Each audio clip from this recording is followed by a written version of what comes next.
여러분 안녕하십니까? CJB 아침 뉴스입니다. 20년 전만 해도 청주 지하상가는 청년들의 대표 쇼핑센터였습니다. 하지만 원도심이 쇠락하면서 3년 넘게 공실로 방치돼 왔었는데요. 이제는 청년 창업을 지원하는 창업지원센터로 탈바꿈했습니다. 김민영 기자입니다. 청주시 비아동에서 플라워 공방을 개업했던 김주희 씨는 최근 청주 지하상가로 가게를 옮겼습니다. 이곳에서는 임대료 부담을 덜 수도 다른 청년 창업인들과 교류할 수도 있기 때문입니다. 여기 주변 상권 임대료가 조금 저에게는 부담이 됐었는데 여기 청년몰에서는 되게 합리적인 가격으로 임대료를 제공해 주셔서 정말 좋은 기회로 들어오게 됐습니다. 과거 2030 젊은 세대의 쇼핑 중심지였던 청주 대연 지하상가가 이제는 청년들을 위한 창업 공간, 청년 창업 지원센터로 탈바꿈했습니다. 지하상가는 원도심이 쇠락하면서 상권이 침체돼 3년 넘게 공실로 방치됐지만 이제는 사무실, 회의실을 비롯해 소극장 등 다양한 문화공간까지 꾸려졌습니다. 청주시는 원도심을 청년 특화 지역으로 재탄생시키겠다는 취지로 공사비와 보상비 등 예산 94억 7천여만 원을 들여 지하상가를 전면 리모델링했습니다. 청주시와 중소기업 벤처부가 손을 맞잡아 공간 제공을 넘어 청년 창업의 마중물이 되겠다는 계획입니다. 청년들에게 부담을 최소화시키면서 시에서 적극적으로 좀 지원을 해서 우리 청년들이 향후 미래에 어떤 기대치도 있고 또 성공을 해서 글로벌하게 커지는. 현재 10여 개의 사무실 가운데 8곳의 청년 사업체가 입주한 단계로 청주시는 간담회를 갖고 시범 운영에 들어갔습니다. 이후 오는 5월부터 창업 지원 프로그램을 마련해 본격적인 운영을 시작할 예정입니다. CJB 김민영입니다. 거동이 불편한 어르신들은 병원 한번 가는 것도 쉽지 않은 노릇입니다. 이런 불편을 덜어주기 위해 집에서 의료와 돌봄 서비스를 함께 받을 수 있는 이 통합 돌봄 사업이 본격 서비스에 들어갔습니다. 과연 현장에서는 어떤 변화가 일어나고 있는지 이환 기자가 취재했습니다. 71세 김명숙 씨는 평소 대중교통을 이용해 병원을 다녔지만 최근 건강이 악화되면서 혼자 외출이 어려워졌습니다.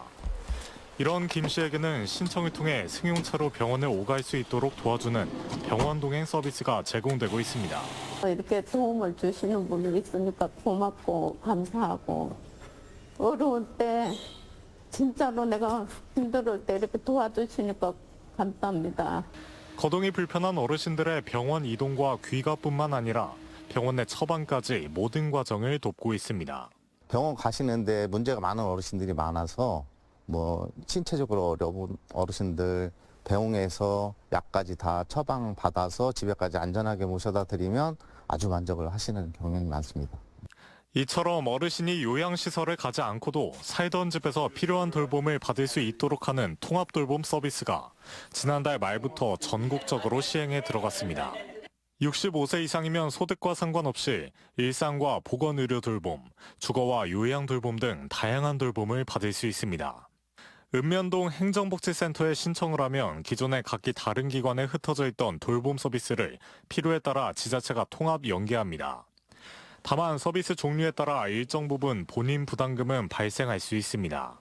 통합지원회의를 통해서 지원 대상자로 결정되어야 하고 각 사업마다 본인 부담금이 발생할 수 있음을 양지해 주시기 바랍니다.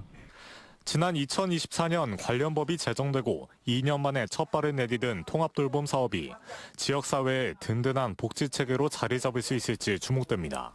CJB 이환입니다.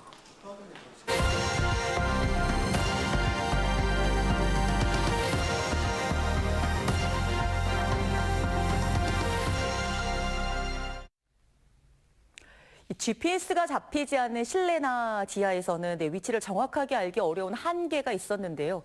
카이스트 연구팀이 스마트폰의 무선랜 신호와 위치 주소 정보를 결합해 전국 어디에서나 정밀한 위치를 파악할 수 있는 기술을 개발했습니다.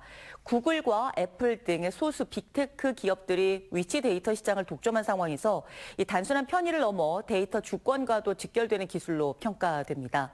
TJB 조용준 기자입니다. 휴대전화를 들고 방에서 나오는 연구원을 따라 모니터 위 파란 점이 움직입니다. 건물 내부 복잡하고 좁은 복도도 문제 없습니다. 계단을 오르내리며 층을 옮기는 것도 입체 지도 위에 정확히 인식됩니다. 카이스트가 8년간에 걸친 연구 끝에 공개한 와이파이 무선 랜 기반 위치 추적 기술입니다. 실내나 지하, 고층 건물이 밀집한 지역에서는 정확한데 위치를 알기 힘든 기존 GPS 추적 방식의 한계를 뛰어넘는 정확도입니다. 연구팀은 여기서 한 발 더 나아가 휴대전화 무선 랜 신호와 위치의 주소 정보를 결합하는 방식도 제시했는데 이 경우 더 정확한 위치 정보를 확보할 수 있는 걸로 확인됐습니다. GPS는 실내에서는 30m, 40m까지도 오차가 나는 걸 볼 수 있는데요. 실내에서 와이파이 신호 지도가 구축이 되면 2에서 3m 정도까지 굉장히 정밀한. 대전시 가스검침 앱을 활용한 실증에서도 성과가 확인됐습니다. 검침원의 휴대전화에 연결된 무선 랜 신호와 실제 방문 주소 정보를 결합해 이른바 신호 패턴 지도를 구축하는 데 성공한 겁니다. 다만 모든 도시의 신호 패턴 지도를 확보해 상용화가 되기까지는 정부와 통신사 협력 등 과제도 남아 있습니다.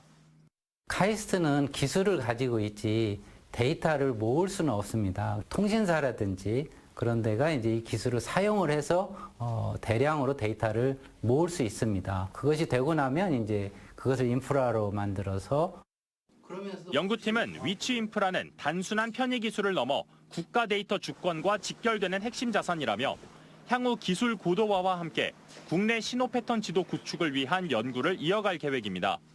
TJB 조형준입니다. 불공정 경선에 반발해 국민의힘 충북지사 예비후보를 사퇴한 윤희근 전 경찰청장이 경선 복귀 의사를 밝혔습니다.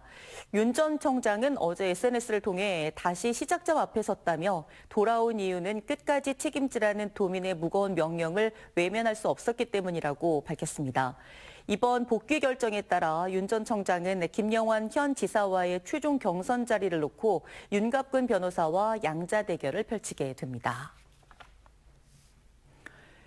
충청북도가 식품산업 원 하청 간 임금 복지 격차 해소를 위한 지역 상생형 격차 완화 지원 사업을 올해 17억 원을 투입합니다.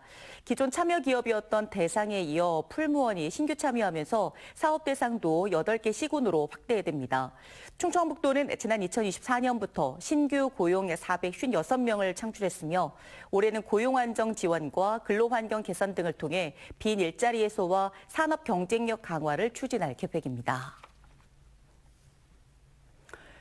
충북교육청은 교육 전용 클라우드 저장 공간인 체험 드라이브를 제공합니다.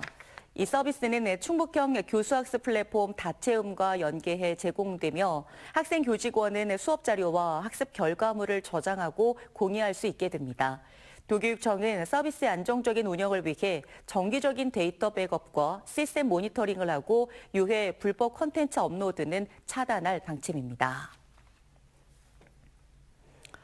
청주 흥덕경찰서는 카페에서 흉기를 들고 손님들을 위협한 20대 A씨를 현행범으로 체포했습니다. A씨는 어제 오전 10시쯤 청주시 서원구 한 카페에서 흉기를 들고 배회하며 불안감을 조성한 혐의를 받고 있습니다. 다행히 인명피해는 없었으며 경찰은 범행 동기를 조사할 방침입니다. 청주지방법원은 전방주시 부주의로 오토바이를 추도해 사망사고를 낸 60대 A씨에게 금고형을 선고했습니다. A씨는 지난해 8월 청주시 강내면의 한 도로에서 2.5톤 화물차를 몰던 중 앞서가던 오토바이를 추돌해 운전자를 숨지게 한 혐의를 받습니다.